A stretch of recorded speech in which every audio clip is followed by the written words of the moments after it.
I flew 9,000 miles, spending everything I had set aside for this trip, from my life abroad to attend my younger sister's wedding back home, only to arrive at a venue that was dark, empty, and completely unaware I was ever supposed to be there. My family had secretly moved the ceremony to a different location without telling me, because apparently, in their minds, my presence would have taken something away from Patricia's day. 9,000 miles. For a parking lot with a forgotten balloon and a door that didn't open. Weeks of silence followed. I said nothing. I asked for nothing. I let them have their wedding, their photos, their perfect day without the sister they decided didn't belong in it. Then the calls started. My parents, my sister. Numbers I hadn't heard from in months, suddenly lighting up my screen one after another, like something had gone terribly wrong, and they had just figured out that I was the only person who could fix it. I'd bet everything I own that I know exactly what changed, and it has everything to do with a grandmother who was watching all of this from a quiet house, with a very specific idea about who deserved to hold the pen when it was time to sign. Stay with me, because in trying to remove me from one afternoon of their lives, my family handed me something they never meant to. My name is Amber. I have lived abroad long enough that people stop asking when I'm coming back. They ask instead how it's going, what I've been working on, whether I've traveled anywhere new. The kinds of questions you ask someone whose life has moved beyond a fixed address. I don't mind. I built this life deliberately, one decision at a time, and I am not ashamed of the distance it required. I left home at 23 with a degree, a carry-on bag, and the particular stubbornness of someone who had been told, in ways both direct and quiet, that her ambitions were inconvenient. Not by strangers, by the people at the dinner table. George would call it drive, on good days, the way you describe a trait you respect in someone else's child. Margaret would say I was always too much, too focused, too serious, too unwilling to shrink the conversation down to something comfortable. Patricia simply grew up watching me leave and decided that leaving was what I did, which made it easier, I think, to stop accounting for me in plans. But I never stopped accounting for them. I booked the flight to Patricia's wedding 6 months before the date. I did not wait for a formal invitation. I did not ask if the timing was convenient. I saw the engagement announcement, I checked the date, and I purchased the most expensive plane ticket I had ever bought without a second thought, because she was my sister, and that was not a negotiation. I also spent 3 weeks finding a gift. Not browsing, actually looking, the way you look when you want someone to feel that you paid attention to who they are. I found something that suited her, something personal and generous, and I wrapped it carefully the first time. Then I opened it 2 days later because I thought the paper was wrong for what was inside. I rewrapped it. I packed it in my carry-on so it wouldn't be crushed. I was not trying to make a statement. I was trying to show up correctly for someone who had never quite made space for me, hoping that this time the gesture would land differently, that the distance I had traveled, literal, measurable distance, would say the thing I had never been able to say at that dinner table, that I was still here, that I had always been here, that no matter how far I went, I had never once stopped being her sister. I believed that when I boarded the plane. I still believed it somewhere over the Atlantic. I was still holding on to it when the car pulled up to an address my father had sent me, and the building was dark. The address George sent was saved in my phone with a pin, the way you save something you've checked 3 times because you want to be certain. I had been certain. I had confirmed the date in February, cross-referenced it against the venue's website in March, and screenshot the location a final time the morning I left for the airport. I am the kind of person who does not leave things like that to memory. I had done everything right. The building did not look wrong from the street. It looked like a venue between events, the kind of quiet that comes after cleanup and before the next booking. I told myself that was what it was. I got out of the car with my carry-on and the gift I had rewrapped, and I stood on the pavement for a moment, looking at windows that reflected the late afternoon back at me, without giving anything away. The front door was locked. I tried it twice, the way you try a door you're sure should open, once with confusion, once with the beginning of something else. I stepped back and looked at the entrance. No signage for the event, no flowers, no ribbons, no small printed card with Patricia and her husband's names in the font she would have chosen carefully. Nothing that suggested a wedding had happened here today, or was about to. There was a single car in the side lot, A staff member came around the corner carrying a clipboard and stopped when he saw me. He had the look of someone who had already put in a long day and was not expecting to have a conversation. He asked if he could help me. I told him I was there for a wedding. I gave him my sister's name. He looked at the clipboard, then back at me, and something moved across his face that wasn't quite pity and wasn't quite confusion, but lived in the space between them. He said the event had been relocated. He said it quietly, the way people deliver information they suspect will hurt, keeping their voice low as though that softens the content. He told me the rebooking had been processed weeks ago. Weeks ago. I stood there holding a gift I had wrapped twice for a wedding that had been moved without a single word to me, at an address my father had personally sent on a day I had crossed 9,000 miles to reach. The staff member asked if there was anything else he could do. I told him no. I thanked him. I walked back to the car, sat down, and closed the door very carefully, the way you close things when you're trying not to make a sound. I sat in the car for a long time without doing anything in particular. The engine was off. The gift was on the seat beside me. I was aware of my own breathing in the way you become aware of it when everything else goes quiet and there is nothing left to focus on except the fact that you are still, technically, functioning. My phone buzzed. It was not a number I recognized. An area code that meant nothing to me, attached to a name I didn't have saved, which meant it was someone from a world I had grown up in and then grown out of. A peripheral person. The kind of guest who gets invited because families feel obligated to fill the room.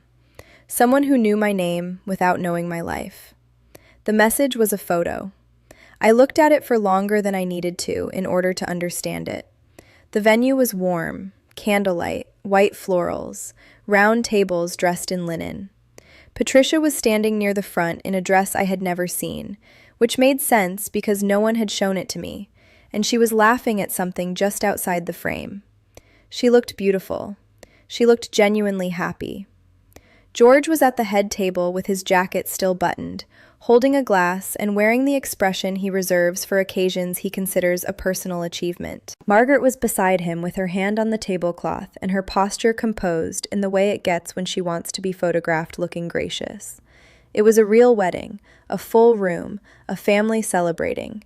Beneath the photo, the message read, "Didn't you get an invite to this one?" There was no malice in it, I believe that. The person who sent it probably thought they were doing me a kindness, alerting me, giving me the chance to still show up. They did not understand that the question answered itself. They did not know that the absence of an invitation was not an oversight. I set my phone face down on the seat. Outside, the light was fading in the way it does in early evening, that particular shade of gray that doesn't commit to anything. I thought about Patricia laughing at something I would never know. I thought about my father's glass raised. I thought about the address he had sent me, saved in my phone with a pin, checked 3 times, confirmed with the kind of care I gave to things that mattered. I picked up my phone again and looked at the photo one more time. Then I opened my Maps application and searched for the nearest hotel. The hotel room was clean and anonymous in the way hotel rooms are when you book them quickly and without preference.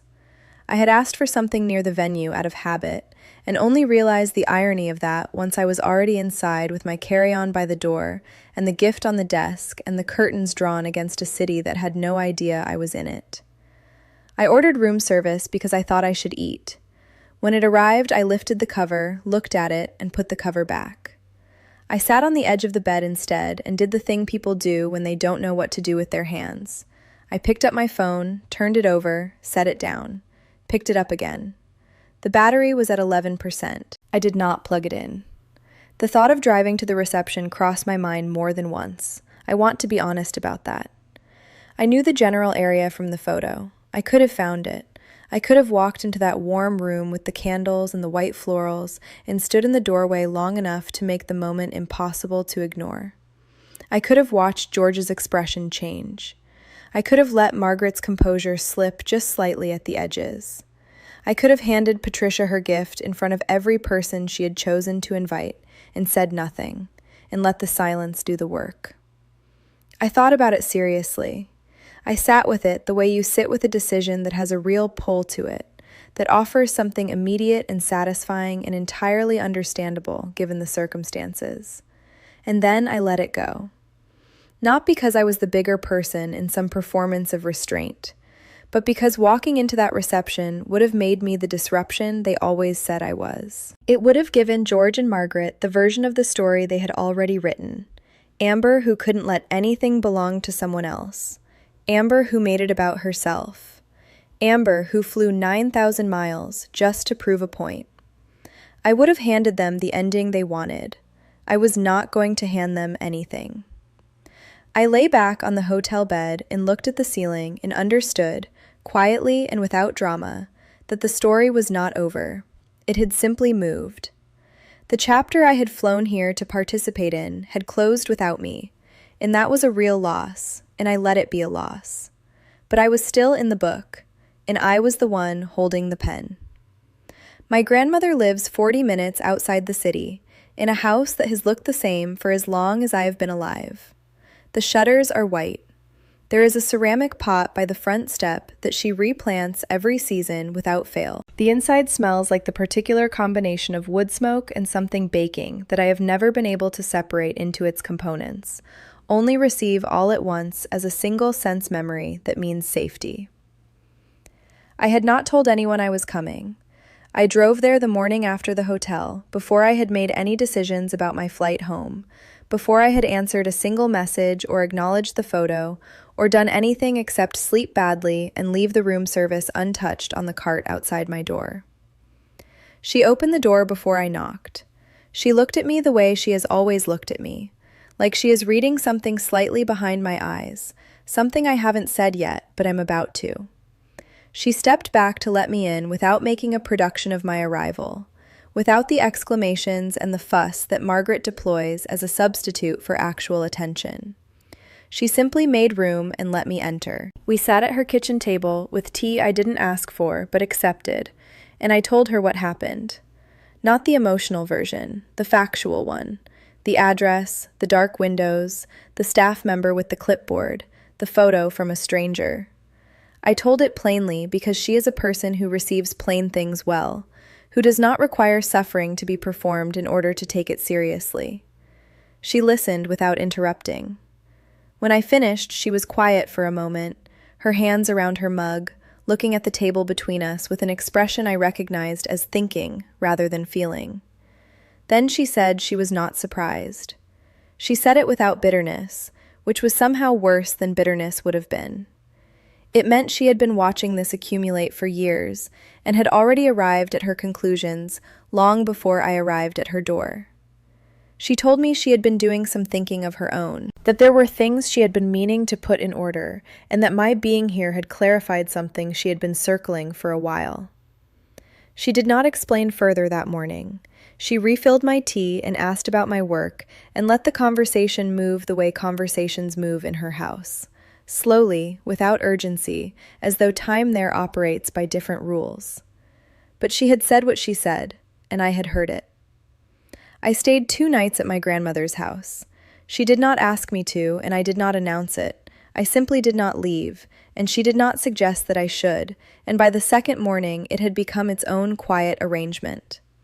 I slept in the room that has always been mine when I visit, under a quilt that is older than my parents' marriage, and for the first time since I had landed, I slept without waking up at odd hours with the particular restlessness of someone whose body knows something is wrong. On the second afternoon, a car pulled into the driveway that did not belong to anyone I recognized. My grandmother was already moving toward the front door before I could ask, with the unhurried confidence of someone who had been expecting this and had simply not mentioned it. She let the visitor in and introduced him as her attorney. He was a quiet man, organized in the way that people who deal in precision tend to be, and he carried a leather folder that he set on the kitchen table with the careful deliberateness of someone who understood the weight of what was inside it. My grandmother sat across from me and folded her hands and told me she had updated her estate documents. She said it the way she says most things, directly, without softening the edges, because she has never believed that cushioning a truth does the recipient any real service. She told me she had been watching her children manage money that was not yet theirs to manage, making plans around an inheritance they had not earned and could not be trusted with. She said she had seen what they were capable of, and that the wedding had not surprised her, and that she had decided some time ago that the person in this family who understood what it meant to build something from nothing was sitting across from her at that table. The attorney opened the folder. My name was on the documents. Not added recently, not inserted as a reaction. She had done this before I arrived, before she knew I would be standing at her door. I was named sole executor and primary beneficiary of her estate. All she needed from me was my agreement to carry out her instructions exactly as written. I looked at her across the table. She looked back with the same expression she had worn when she opened the door. Steady, certain, already resolved. I told her yes. She nodded once, the way she does when something has been confirmed that she already knew. The attorney uncapped his pen. Outside, the ceramic pot by the front step caught the last of the afternoon light. I booked my return flight from my grandmother's kitchen table while she washed the tea mugs, and the attorney's car backed out of the driveway.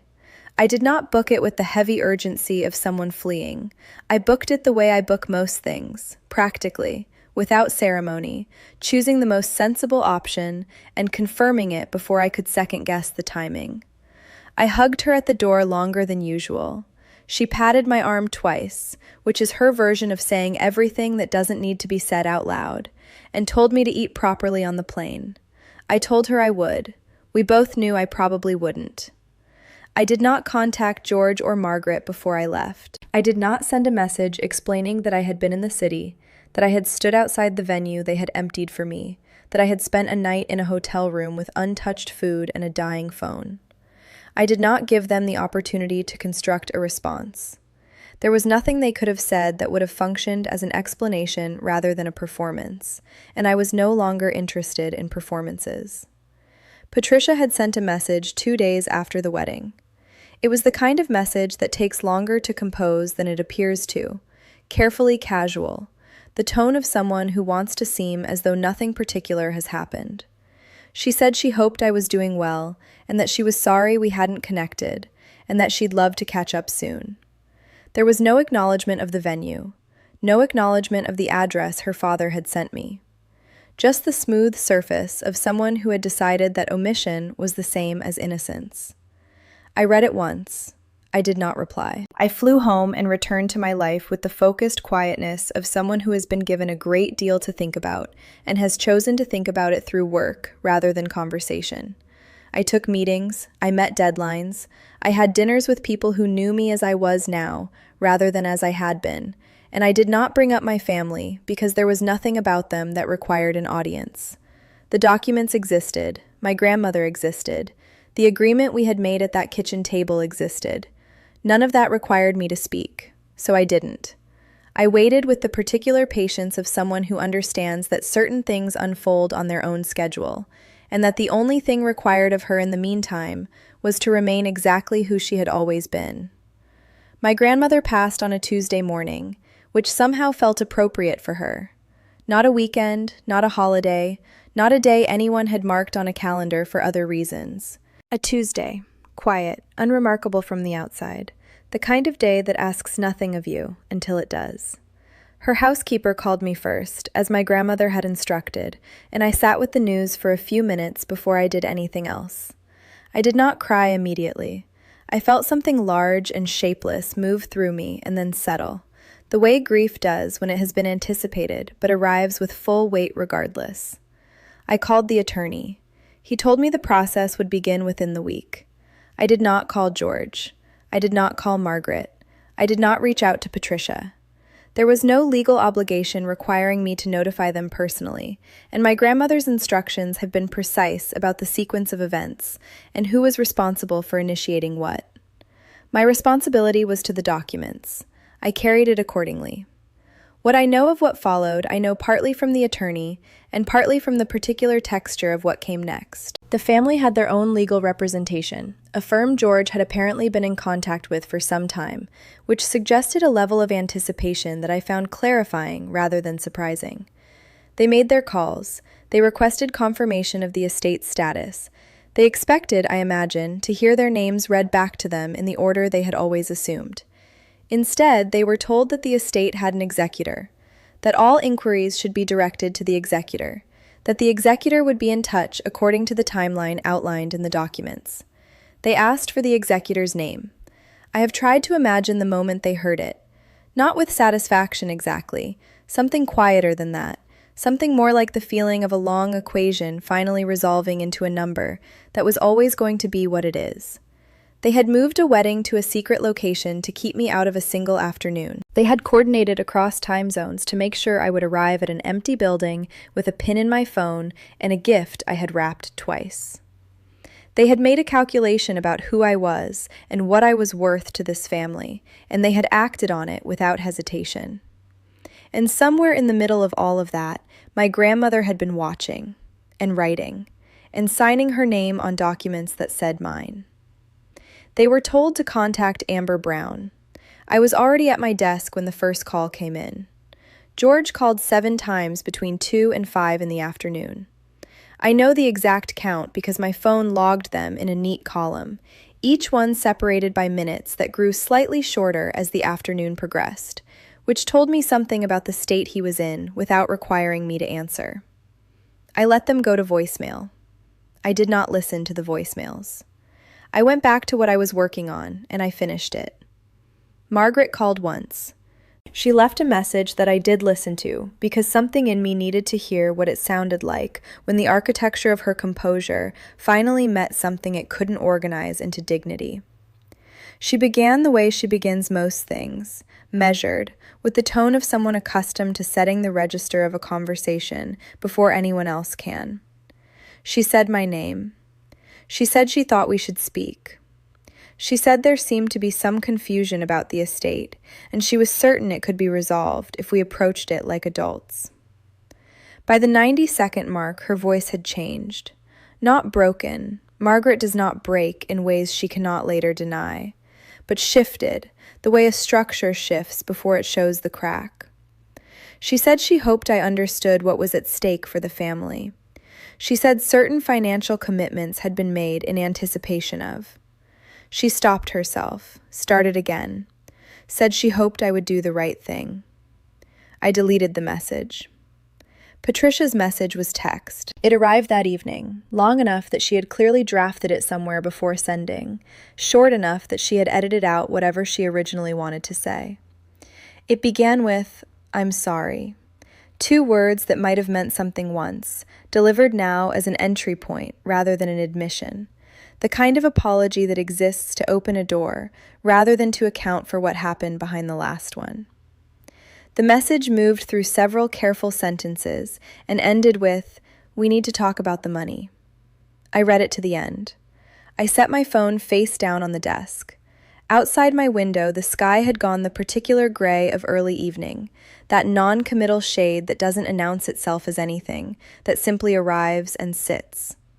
It looked exactly like the sky above the empty parking lot on the night I had stood outside a locked venue with a carry-on and a rewrapped gift and the slowly arriving understanding that I had been deliberately left out. The sky was the same. I was not. I left the phone face down. I turned back to my work. I let the silence I had been handed become, quietly and completely, my own.